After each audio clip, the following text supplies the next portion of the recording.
The first time I heard about Christ Ansanghong was from my family. My mother, who heard the truth first by being preached to by some evangelists, was absolutely convinced. My mother started to boast about the truth and what she had heard about Christ Ansanghong. I'd never seen her so happy and excited, and I could hear that she was absolutely certain that what she was studying was true. So I became curious about this topic, and I wanted to investigate about the second coming Christ and Ansanghong for myself. Finally, an opportunity was given to me, and I was able to study with one of the pastors from the Church of God. I was able to see various subjects on how Christ Ansanghong has fulfilled all the prophecies of the Bible.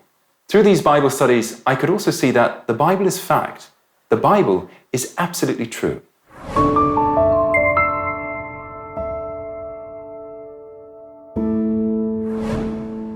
I still remember a Bible study while I was in the living room of my family home.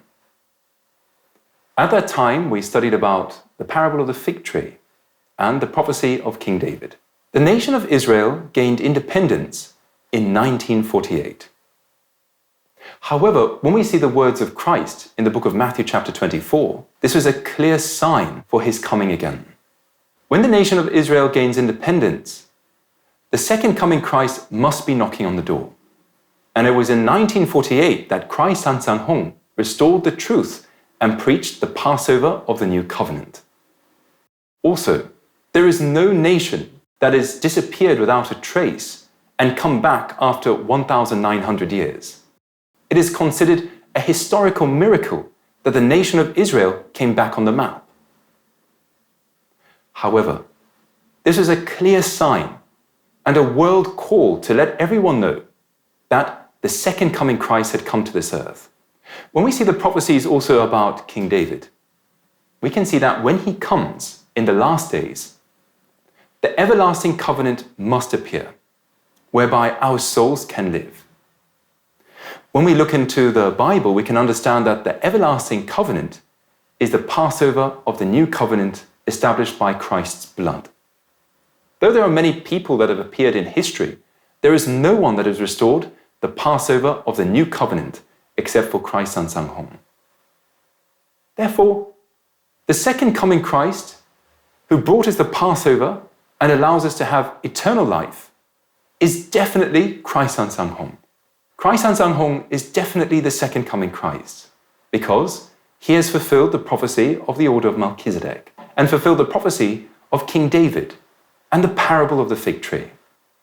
I was overwhelmed and so touched that God has come to this earth in the flesh in these last days.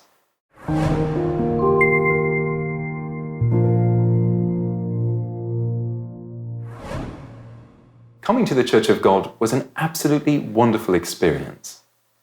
I still remember seeing the members for the first time. They were so joyful and happy, and they welcomed me with smiles. This was not something that they could make up, but this was truly from the heart. Also, I realized that they were a true family. As we inherit the flesh and blood of God to the Passover of the New Covenant, we're all members of the heavenly family. There is respect, love, and honor for one another. Also, participating in the worship services felt really holy, which centered only on God and the words of the Bible. In the Church of God, we boast about God, not about some famous pastor or famous member in the church. All 66 books of the Bible testify to Christ. And the core of the Bible is the New Covenant, whereby we can have eternal life. I really hope that you will come and celebrate the New Covenant, and that we can all go to the kingdom of heaven where there is no more pain and suffering together. God bless you.